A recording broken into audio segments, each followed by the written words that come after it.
I'm Ellen Morehouse, Executive Director at Student Assistance Services, and I welcome you to the third Tuesday Talks About Teens. Today's talk will provide an overview of how parents can respond to teen moodiness. The talk and slides will be posted tomorrow on our sascorp.org website, along with the talks and slides from the previous talks. Our presenter for today is Dr. Diane DiGiacomo, an adolescent psychiatrist who is a consultant for the Halland School, the Nyack Public Schools, and our Student Assistance Services Counseling Center. She has many years of experience treating adolescents and working with their parents. Dr. DiGiacomo will speak for approximately 20 minutes and then respond to questions which can be asked at any time using the chat function. If you want to ask your questions anonymously, please go to Slido, that's SLI.do, from any device or web browser, and type in the event code hashtag 82028. I will now turn over the screen to Dr. DiGiacomo.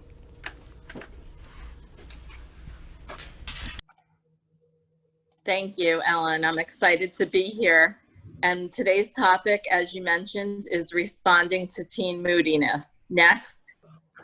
Moodiness in adolescents can be normal for a variety of reasons.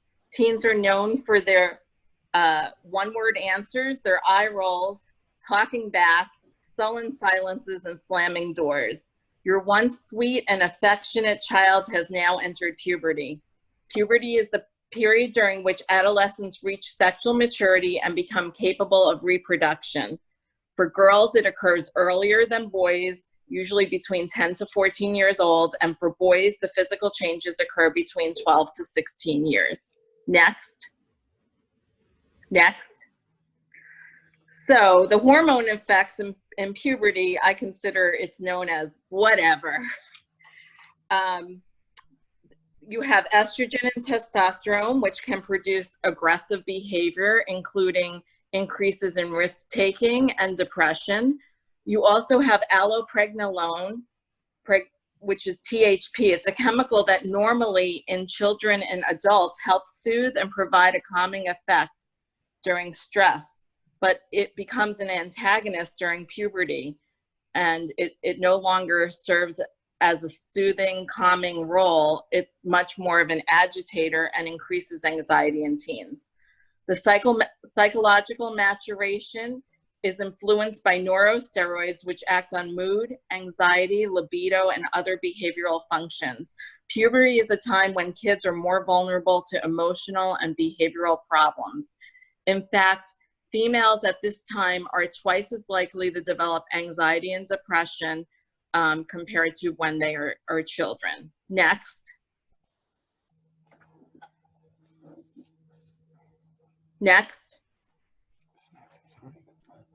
Teen brain structure changes. Teen brains continue to develop into the early 20s and young adults. Prefrontal cortex increases connections between brain cells during puberty, and white matter increases in the frontal and parietal lobes of the brain.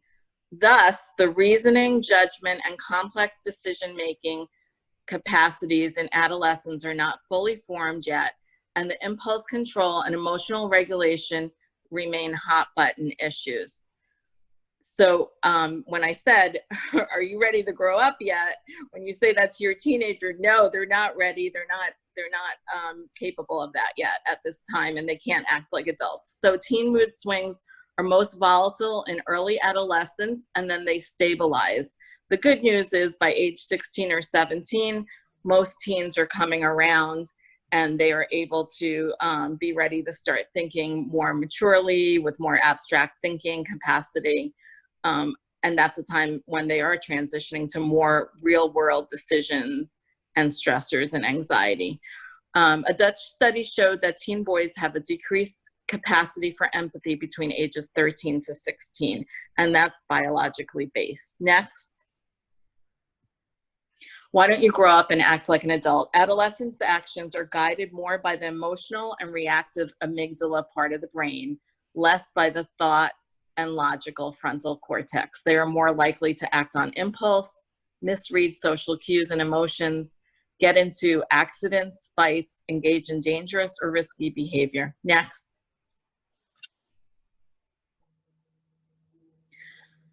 Adolescence. It's a time where there are psychological adaptations. There's the need to establish one's own identity with one's own beliefs, goals, and values, separate from the parents and become independent, autonomous, seek privacy, distance, become more defensive.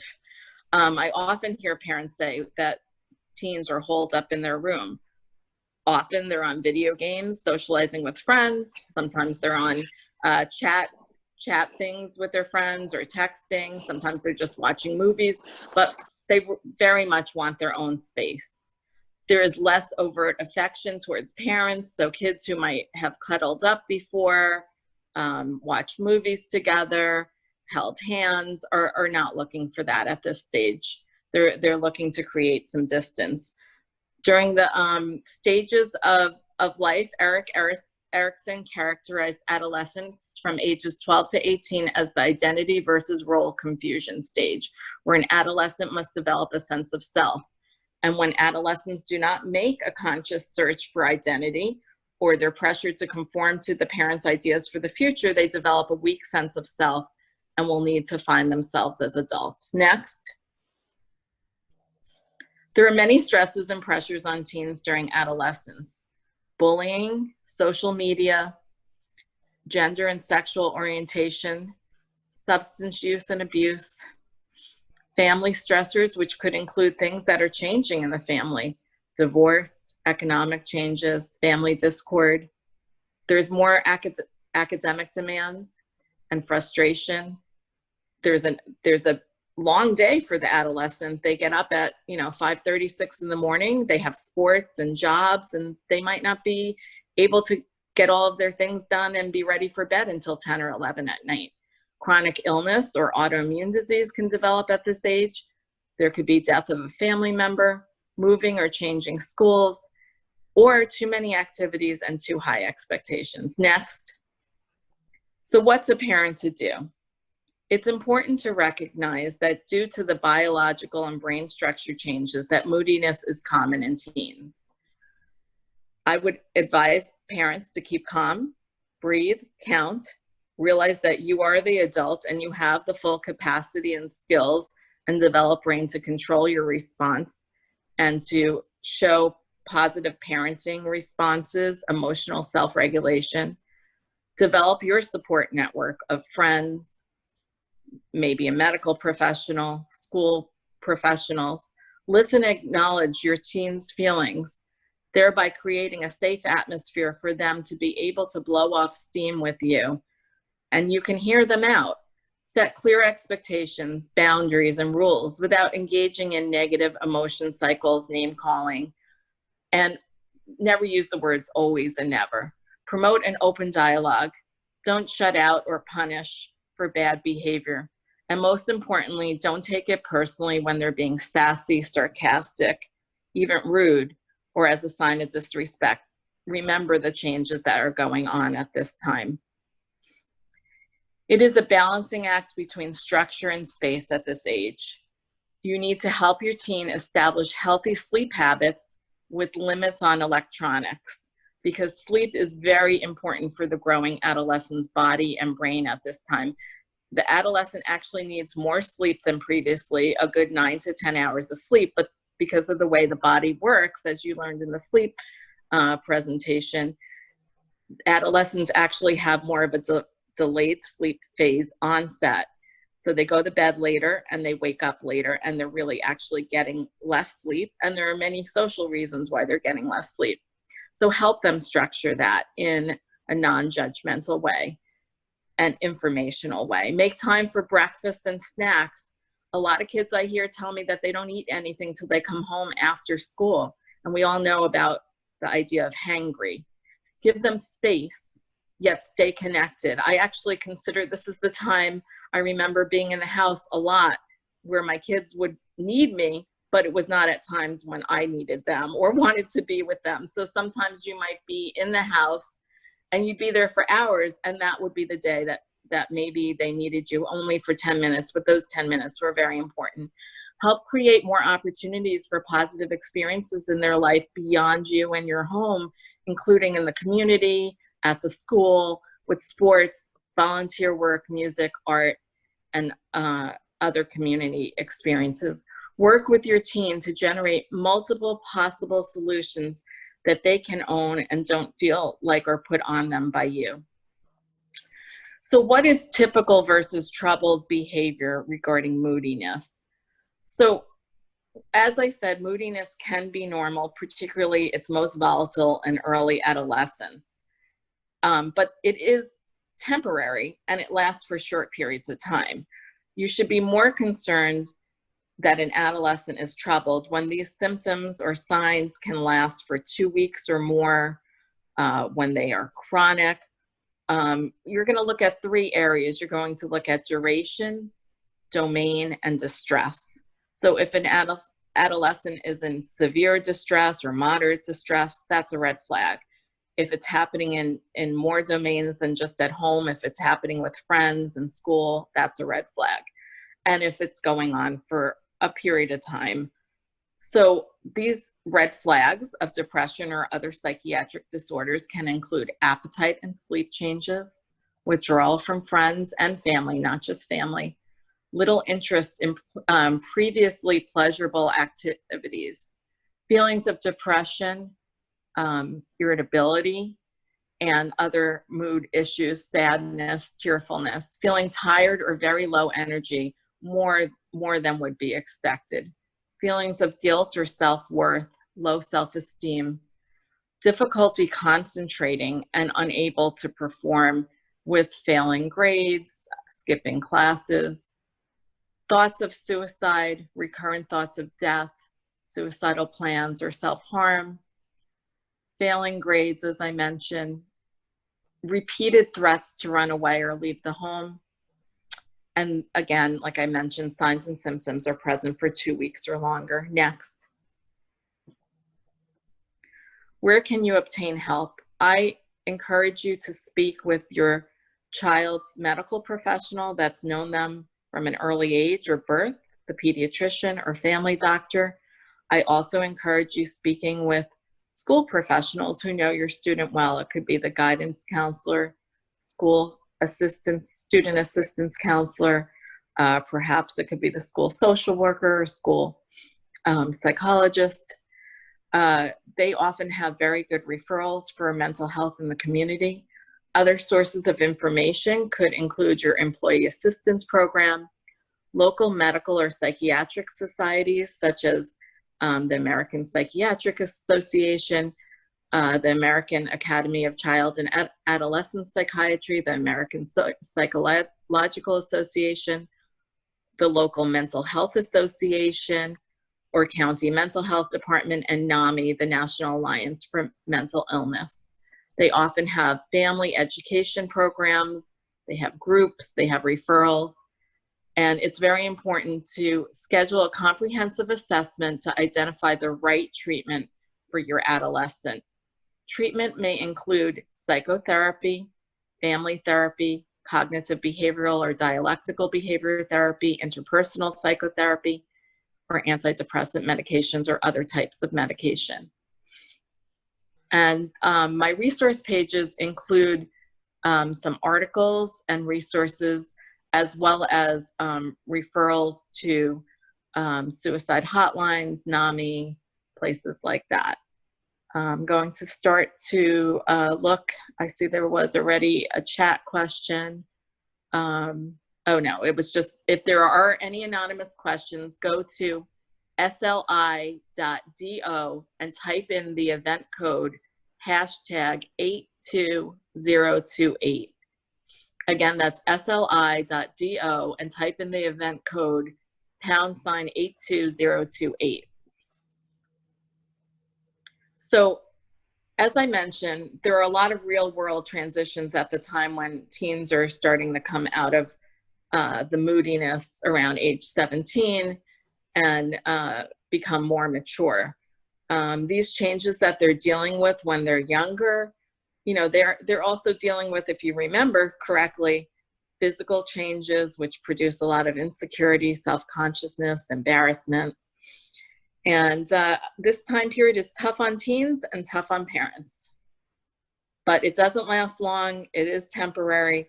And if your child does need help and treatment, these conditions are treatable and there are resources for them. And if it goes untreated, I would say that there could be serious long-term consequences.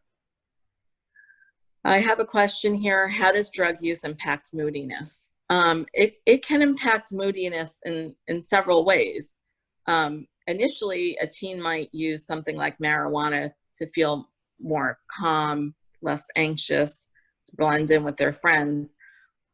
But over time, it does actually increase irritability and moodiness. And there could also be irritability from withdrawing from substances as well. And once a teen gets, and their brain gets used to how a substance makes them feel, it's hard to return to that normal good mood place. Generally, your mood goes down below what it ever was as a normal good mood, and you're constantly looking for that high to replace it and to get to where you used to be, that baseline of a good mood. Half of all mental health problems begin by age 14 years. So it's a delicate balance between trying to figure out whether your teen is having typical normal moodiness or developing mental health issues. And I included in the resources some mental health symptom checkers. When your teen goes to the pediatrician for their annual well visits, there are screening put in place where they need to respond to questions. The doctor doesn't always share with you the particular questions and answers. Your teen does it confidentially with their pediatrician, but they are shared with you in terms of if there are any serious concerns, and the doctor will refer you to a mental health professional at that time. And I think it's important to remember that your teens are also looking for your reassurance and help during this period of time. It's a lot of changes for them. They're feeling insecure, they're feeling angry, scared, alone. Even though they seem very social, it could be a very lonely period of time for them. And you can let them know that you've been through things like this before and that there are resources out there for them. And yes, I think that nowadays with all of the virtual things we have in place as well, I included mental health resources on there for crisis text lines. Very often kids will feel really comfortable reaching out by text message to a number and often reassured, and the crisis is quickly averted. Statistics show only 5% of teens are willing to call a crisis hotline number, but they're much more willing to Facebook message or text. And I think that the idea of teen moodiness and irritability is particularly relevant right now during this COVID lockdown, between home being a place of home and school, spending so much time together and little separation. And also, you know, this is many months now of quarantine, isolation, lockdown, and that really sets all of our hypothalamic pituitary axes into overdrive. That's the HPA axis, and we're all experiencing signs of inflammation, which could, in the brain, result in irritability and mood changes. So it's a vicious cycle between parents and teenagers at the present time. And it's important for them to get out, get some sunshine, get back to nature, even socially distance seeing their friends and family, increasing the network of other adults and support systems that they have beyond you is helpful to them. Are there any questions? I haven't seen any other questions in our chat.